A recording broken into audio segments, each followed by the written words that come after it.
Does your child have an imaginary friend? If so, I need you to watch this whole video. Hey, my name is Valencia Lord of Sunflowers and Romance Publishing, a Torah observant Christian publishing company where we support, train, and provide resources for Christian moms raising Christian kids. It is not okay for your child to have an imaginary friend. Why is that? First and foremost, your child is a prophetic seer. They are seeing into the spiritual realm.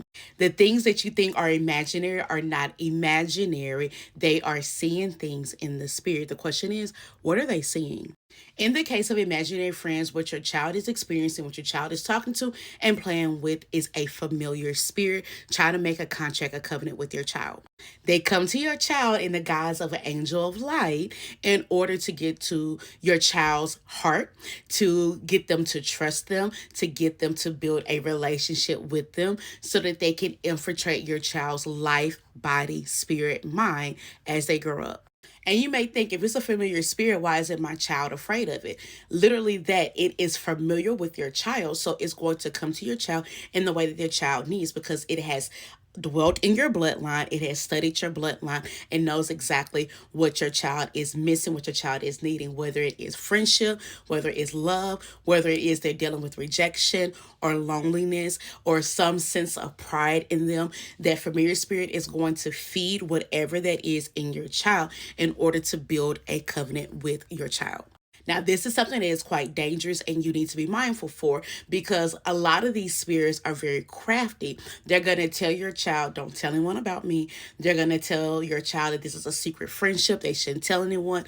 They're going to convince your child of many things. So what you really need to do if your child is not admitting to having an imaginary friend, just watch as they play. Are they talking to things that are not there? Are they having full-blown conversations with things that you cannot see? That is going to be evidence of an imaginary friend. That is a familiar spirit.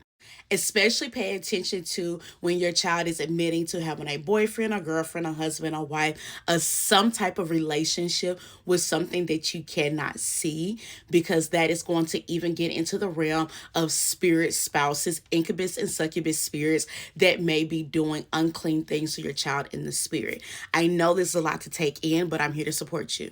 So your child is a prophetic seer. What I have for you is 8 prayers for a child seer that is going to give you effective prayers in order to cover your child. In that prayer guide, specifically, there is a prayer for peace and safety. This is a prayer that you want to pray over your child actively and frequently so that that relationship, that bond, that tie to that familiar spirit can be severed.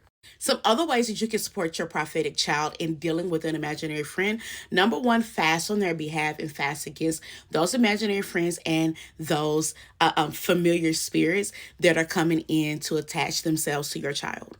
The next thing you want to do is grab my new children's book, I Am a Seer, that's dropping February 2025. This book is going to be a great resource for you to build up your child's understanding of what it means to be prophetic, what it means to see in the spirit, and some of the things that they're going to encounter. It's going to allow you to create a safe space for your child to come and communicate to you the things that they experience in the prophetic, while also giving you a resource to develop their prophetic language to communicate with you the things that they're experiencing in the spirit. Now, this book is coming out, like I said, February 2025, but the prayer guide is available right now today. All you need to do is comment prayers in the comment box, and I'm going to send you this prayer guide so that you can begin to cover your child in prayer as they're interacting with the spirit realm. This is not something for you to be afraid of, but this is something that you need to learn about and something that you need to begin to move with your child to give them understanding so that they are free from these demonic attachments. Shalom.